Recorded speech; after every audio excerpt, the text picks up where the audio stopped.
The Kenyan military has joined the search for that missing plane in the Aberdares in Kinangop.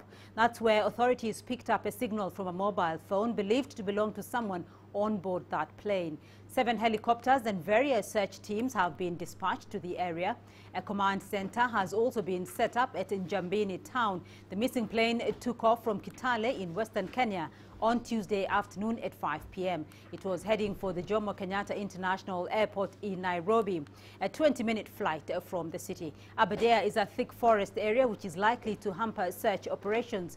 Earlier, we spoke to CGTN's Robert Nagila. He was en route to the Aberdares at the time. Officials say that they had detected a phone signal and triangulated it to a particular spot on the Aberdare range. So, unfortunately, rescue operations have been hampered by bad weather. Visibility is really bad at this particular moment. You can hardly see more than 30, 40 meters ahead. Well, there have been very, very little details that have been released to the public as of this moment. All we do know is that there were 10 people on board. 8 of those were passengers. 2 were the pilot and his co-pilot. That's the only information we have at this particular moment. I know that there's been names that have been circulating, but that has not been confirmed yet as to the passengers who are on board that flight. So as soon as we have a further update on the situation on the ground, we will let our viewers have that. We've also spoken to one of the relatives of the passengers on board that missing plane. Take a listen. His family is here in Nairobi, and our home originally is also in Bungoma, so he was just coming from our rural, coming back to town to his family. Yeah, he has a 5-year-old boy.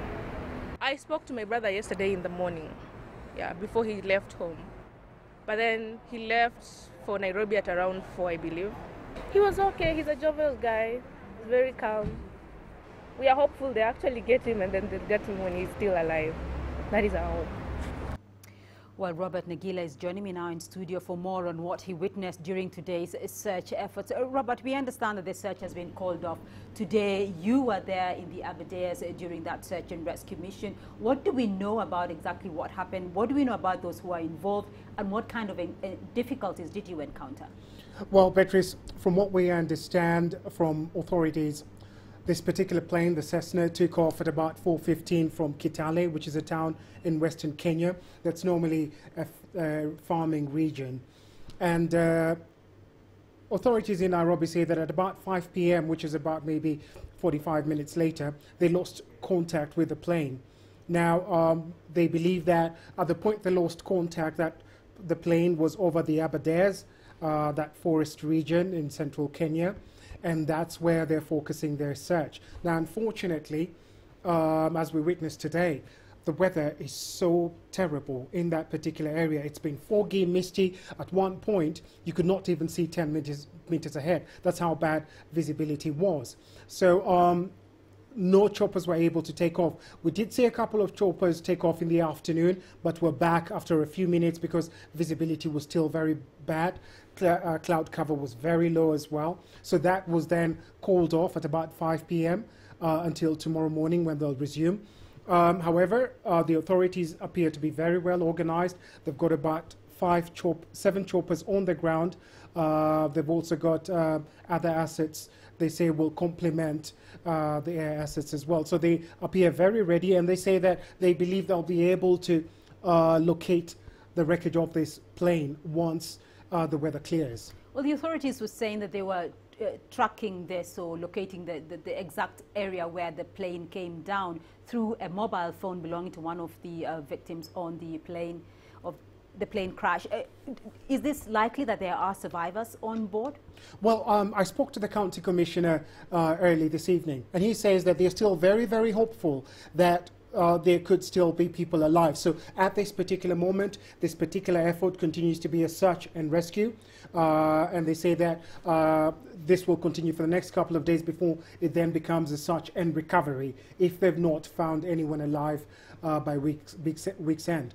However, in this same region, the Aberdares, a few years ago, there was a pilot who survived there for over 5 days. So they are holding hopes. However, you have to remember as well that the weather conditions, it's really cold at night, it's wet, it's raining, it's foggy, it's misty. So everyone's still holding out hope, but it's really, really tough for the families out there who just want to know what the fate of their loved ones is, Beatrice. So what we know at the moment is there were 10 people on board. Do we know who those 10 people were?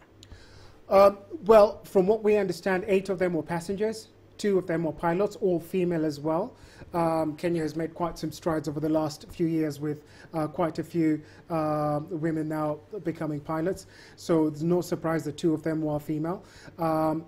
Perhaps there are, we know that there were some foreigners. We are told at least 2 or 3 of those were foreigners.